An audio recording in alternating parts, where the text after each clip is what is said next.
Getting ready can take me anything from a few minutes to a few hours, says Kai Isaiah Jamal, of his morning routine. Yesterday my moustache wasn't going on properly, and I had a 2-hour meltdown. Kai is a trans visibility activist and poet-performer living in Leeds. When he gets up in the morning, his beauty regime is as follows. First, he showers. The bathroom light was broken for a while, which made this feel easier, since he didn't have to see his body in the mirror. Then he will pencil in his moustache to accentuate it, put on a breast binder, and put a packer in his pants. Sometimes it'll take like 5 minutes to position it, he laughs, to make sure I'm not walking around with what looks like a semi-erect penis.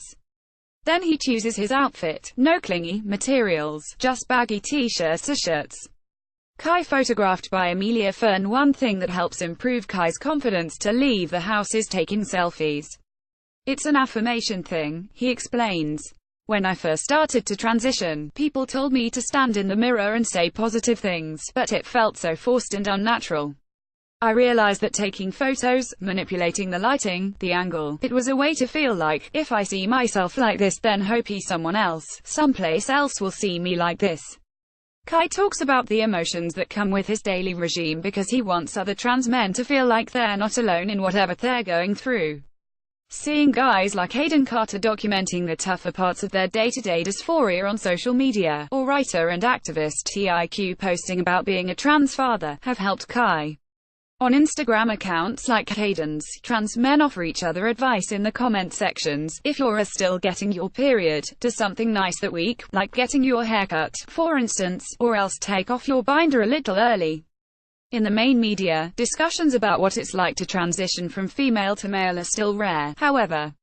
The visibility of trans women and improved reporting around the violence that trans women face has helped to raise the profile of trans female struggles, particularly beauty standards around passing, the interplay between your safety and whether or not you look cisgender. These are important conversations, Kai says, as trans women are some of the most vulnerable in society. But trans men are often left out of the conversation, which can feel alienating if you are one. The good news is trans men like Kai are trying to change this. Cassie MacArthur is another pushing for visibility. A trans male model who at 19 has already been booked by Calvin Klein, starred in a Gap campaign and been shot by Stephen Meisel. He's been modeling since he was 10, realizing around the age of 13 that he wasn't totally comfortable with his gender. As a teen, Cassie started cosplaying as a male princess and someone told him that he was the most beautiful boy they'd ever seen, the first time that he'd been called beautiful, and it actually meant something to him. At 16, tired of the strangling feeling of being forced to present as a girl, Cassie quit modeling, started taking testosterone, and became a model again, this time as himself, or as he puts it, a bomb-ass male model. I don't think any makeup or clothing should be restricted to one gender. And I truly believe that people who are mad at guys dressing femininely are just guys who wish they could do it themselves but who haven't been raised with the ability to feel comfortable about it. Cassie MacArthur talking to Kai and Cassie about what beauty means to them throws up very different responses. For Cassie, transitioning to male gave him the confidence he needed to experiment more with the way he looks. I always loved makeup and feminine clothing, but the problem is, when I was younger I couldn't enjoy those things for myself unless it was for a photo shoot, because in my regular life I felt so uncomfortable. Now Cassie wears mascara and eyeliner most days to accentuate his eyes and make him feel pretty, as well as pink wigs and pink dresses. Sometimes Cassie's makeup or wig choices result in his being misgendered, or people assuming he's trans female, but personally, he tries to take that as a compliment. I had a lot of insecurity at the beginning when everything was still feminine, my hips, my arms, my facial features, but now I know who I am and no one can say anything at this point to make me upset with myself, he says. I don't think any makeup or clothing should be restricted to one gender. And I truly believe that people who are mad at guys dressing femininely are just guys who wish they could do it themselves but who haven't been raised with the ability to feel comfortable about it. Kai, however, talks about how the weight of certain masculine beauty standards, particularly black male beauty standards, have made him feel like he needs to look tough and not effeminate. When first transitioning, he stewed men for a long time, like a stalker, he jokes. How they ate, how they sat, how they walked. To me, these were the things that would make me passable. But the pressure to pass isn't just about looking a certain way, it's about safety, like when he goes into male toilets, for example. There are so many complexities, Kai explains. I've got a thing about my hands being feminine, so getting on public transport, I don't like to hold the rails. The expectation, and sometimes need, to look manly means that Kai feels nervous about trying anything too out there beauty-wise. When I bleached my hair, my concern about it was that people are going to think him female, and if this one element makes me stand out, then I'm too frightened to do it, even if I personally like it. These beauty standards don't just come from cis people, but from trans people too. If you see trans men on TV or in a photo shoot, they're usually sculpted, bodybuilder-esque, with a beard.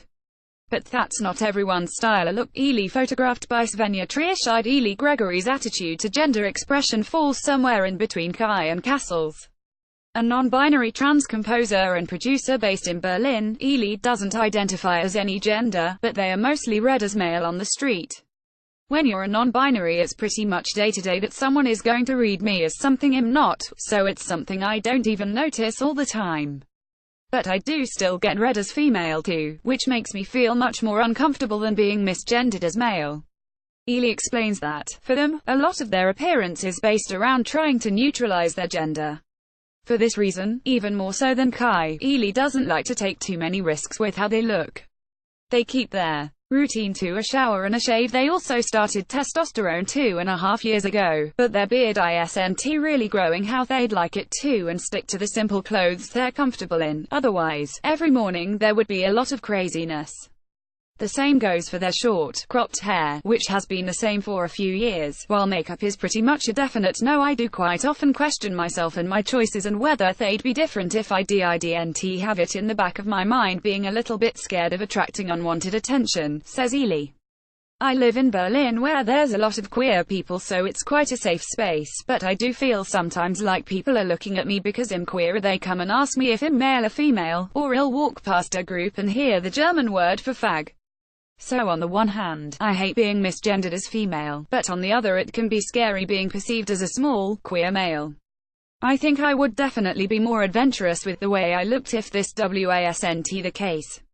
Ely believes that the world won't be a better place until people can choose how to express themselves free from external pressures or threats, but in the meantime they have found being non-binary to have at least improved their own outlook on gender expression. It has made me question the difference between someone's gender identity and their clothes, or how they express their gender identity with how they look, and see that they're different things.